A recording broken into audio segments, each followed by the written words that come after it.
You are watching Media Publicity News. इकडे बघा. धारावी विधानसभा से कांग्रेस उम्मीदवार डॉक्टर ज्योति गायकवाड़ ने गाजे बाजे और हजारों कार्यकर्ताओं के साथ अपना नामांकन दाखिल किया।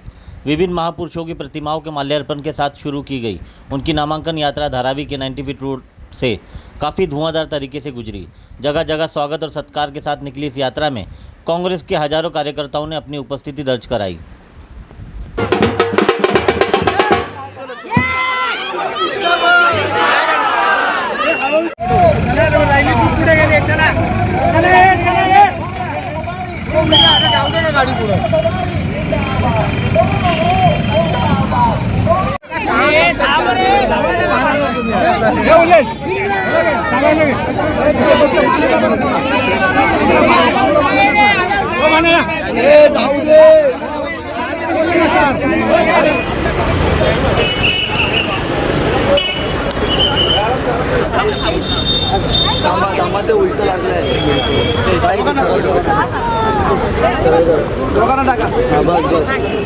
नामांकन भर के आ रहे हैं, किस तरीके का लोगों का साथ मिल रहा है धारावी में? बिल्कुल, मैं लोगों का बहुत धन्यवाद व्यक्त करना चाहती हूँ।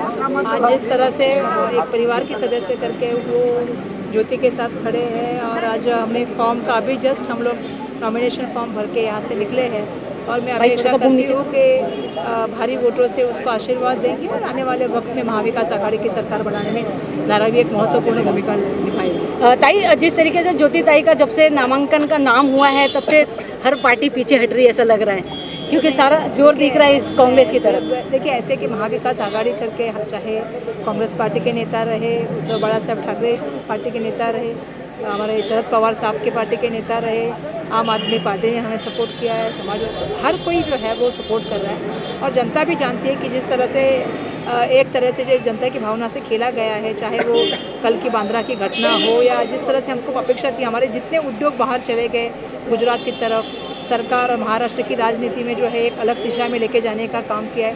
महाराष्ट्र की राजनीति हमेशा एक सुसंस्कृत राजनीति रही है, लेकिन उसको गलिच्छ करने का काम हुआ। महाराष्ट्र ने गद्दारी देखी, बहुत सारी चीज़ें महाराष्ट्र ने इन दिनों में देखी, महिला पे अत्याचार होते हुए देखे, बच्चों पे अत्याचार होते दिखे। तो जनता ने अभी तय कर लिया कि इस बार उनको महाविकास आघाड़ी की सरकार लानी है और इसके लिए हम आने वाले दिनों में जितना कोशिश कर सके उतनी मुंबई में ज़्यादा से ज़्यादा सीटें लेके आए।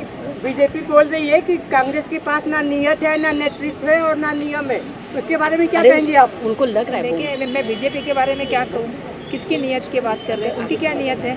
बेटी बचाओ और बेटी पढ़ाओ कहते हैं और आप सबसे ज़्यादा तो आज आप देखो कि महाराष्ट्र में दूसरे नंबर पे महिला अत्याचार में महाराष्ट्र आया है और जिस महिलाओं की बात वो करते हैं, दुर्भाग्यवश कल उन्हीं के स्टेज पे किसी महिला के बारे में इतनी गलिच्छ बात हुई। वहाँ के सब बीजेपी के लीडर उस स्टेज पे बैठे थे, एक ने भी उनको रोकने का काम नहीं किया, टोकने का काम नहीं किया, उल्टा हंस बोल के जो है वो उस पर ताली बजाने का काम किया। ये महाराष्ट्र की सुसंस्कृत राजनीति नहीं रही है। किसी भी महिला को राजनीति में आने का पूरा हक है, अपने मत रखने का अधिकार है और जिस तरह से उसके बारे में जो गंदी तरह से बोला गया वो बिल्कुल महाराष्ट्र में पसंद नहीं किया गया। मैं जयश्री थोरात की बात करना चाहूँगी और मैं ये भी कहना चाहूँगी कि चाहे बदलापुर हो, चाहे नासिक हो, चाहे पुणे हो, चाहे मुंबई हो, आज रेलवे में महिलाएं सुरक्षित नहीं, ना बच्चियाँ स्कूल में सुरक्षित है, तो कहाँ जाएंगे? आज गुंडे अगर मंत्रालय में वर्षा बंगले पे रील बनाने लगे तो हम कहाँ का न्याय अपेक्षित करेंगे? और दुर्भाग्यवश हमने देखा है कि ये सब हो रहा है। अस्पताल में गुंडे रहते हैं और वहाँ से चरस गांजे का धंधा करते हैं, तो ये तो एक्सेप्ट है ना महाराष्ट्र में, सबको गलत हो रहा है ये सब चीज़ें। एक मेरा आखिरी सवाल, बीजेपी ये भी बोल रही है कि कांग्रेस के पास कोई कैंडिडेट नहीं मिल रहा है, इसके बारे में क्या कहेंगे आप? बीजेपी के नाम पे आएगा, बीजेपी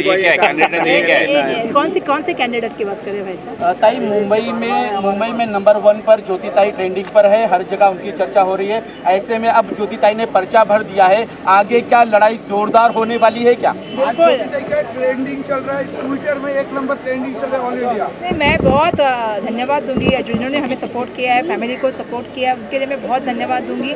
हम समझते हैं कि हम इसका जो है नतमस्तक होकर इसका हम धन्यवाद व्यक्त करना चाहते हैं, लेकिन ट्विटर पे बिल्कुल नंबर 1 है, वैसा ही जमीन पे भी नंबर 1 काम करके नंबर 1 पे शुद्ध। धारावी की दोनों शेरनी को देखा जा रहा है, कहा जा रहा है कि दोनों शेरनी अब जो है उतर चुकी है मैदान में। और गीता सीता और गीता भी कह सकते हैं, गीता बबीता भी कह सकते हैं, धाकड़ भी कह सकते हैं, कुछ भी कह सकते हैं। देखो, हम लड़ाई में उतरे हैं क्योंकि हमारे परिवार का सवाल है और जब परिवार पे कोई आपदा आती है या आघात होता है तो फैमिली के लड़कियां बन के हमें भी उसी मैदान में उतरना पड़ेगा, जिस मैदान में किसी की बुरी नज़र हमारे पे है। तो ऐसे वक्त में चाहे मैं रहूँ चाहे ज्योति रहे, पूरा गायकवाड़ परिवार इसमें साथ देगा। अभी तक कोई कैंडिडेट आया नहीं है, तो क्या आपको क्या लगता है कि वो लोग डर गए? देखिए मैं किसी के पार्टी का ना प्रवक्ता नहीं हूँ, मैं कांग्रेस पार्टी के नेता हूँ, महाविकास आघाड़ी की जो है वो सदस्य हूँ। तो महाविकास आघाड़ी यहाँ पे जोरदार पद्धति से लड़ेगी और आने वाले दिनों में महाविकास आघाड़ी का मुख्यमंत्री बनेगा और उसमें धारावी मुख्य भूमिका निभाएगी। यही पार्टी के बजाय ये अडानी की लड़ाई डायरेक्ट है क्या?